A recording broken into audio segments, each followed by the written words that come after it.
കേരള രാഷ്ട്രീയത്തിൻ്റെ ഓരോ വാർത്തകളും അതേപടി സംഭവിച്ചുകൊണ്ട് ഇരിക്കുന്നു. കേരള രാഷ്ട്രീയം പറയുന്ന വാർത്തകൾ ജനങ്ങൾ ചർച്ചാ വിഷയം ആക്കി മാറ്റിയിരിക്കുന്നു.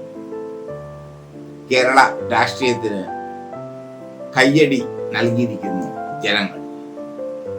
കേരള രാഷ്ട്രീയത്തിന് പലതും പറയാനുണ്ട്. വീർപ്പ് മുട്ടിക്കിടക്കുന്ന ചിന്തകളുടെ വേലിയേറ്റവും പൊട്ടിത്തെറിയുമുണ്ട് കേരള രാഷ്ട്രീയത്തിൽ. അതുകൊണ്ട് തന്നെ കേരള രാഷ്ട്രീയം പറയുന്ന പല വാർത്തകളും യാഥാർത്ഥ്യമായി മാറിക്കൊണ്ട് ഇരിക്കുകയാണ്. ആലപ്പുഴയിൽ ഞങ്ങൾ പറഞ്ഞു, ആലപ്പുഴയിൽ നല്ല സ്ഥാനാർത്ഥിയെ UDF നിർത്തിയാൽ ജയിക്കില്ല എന്ന്.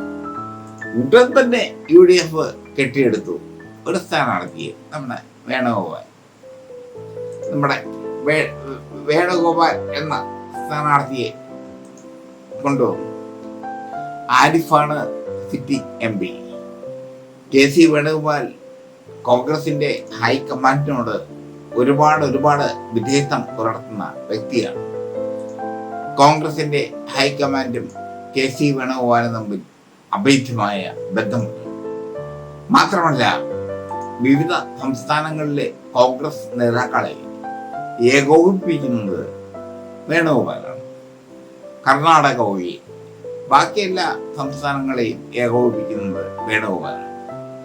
അവിടെ വേണുഗോപാലിന് വലിയ പാളിച്ചകൾ സംഭവിച്ചു.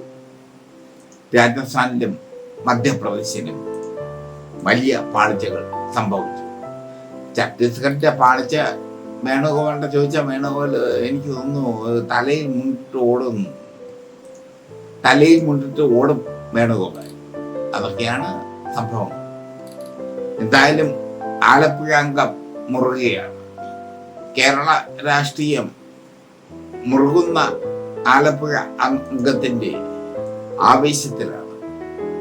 ഒരു വശത്ത് KC വേണുഗോപാൽ, മറുവശത്ത് ആര്. ഇവരിൽ ആര് ജയിക്കും എന്നുള്ളതാണ് പ്രധാനം.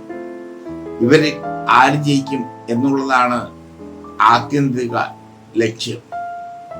ഇവർ ആര് ജയിച്ചാലും എന്തെങ്കിലും കേന്ദ്രത്തിൽ നേടാൻ കഴിയുമോ എന്നുള്ളത് അതിനും അപ്പുറത്തുള്ള ചോദ്യം.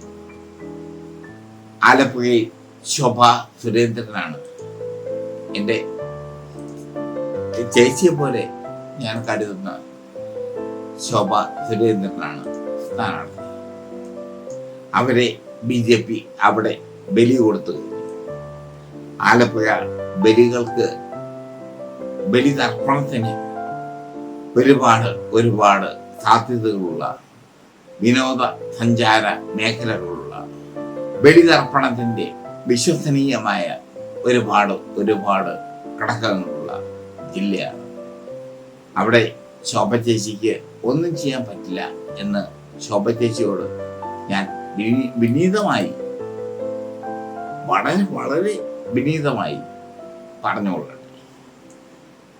യുദ്ധം KC വേണുഗോപാലും ആരിഫും തമ്മിൽ. ആ യുദ്ധത്തിൽ ശോഭാ സുരേന്ദ്രൻ വെറും കാഴ്ചക്കാരിയായി മാറും. ആ യുദ്ധത്തിൽ ശോഭാ സുരേന്ദ്രൻ കാഴ്ചക്കാരിയായി മാറുക മാത്രമല്ല, തരിപ്പണമാകും. അതൊക്കെ തുറന്നു പറയാൻ ഒരൊറ്റ ചാനലേ ഉള്ളൂ. ആ ചാനലിന്റെ പേരാണ് കേരള രാഷ്ട്രീയം.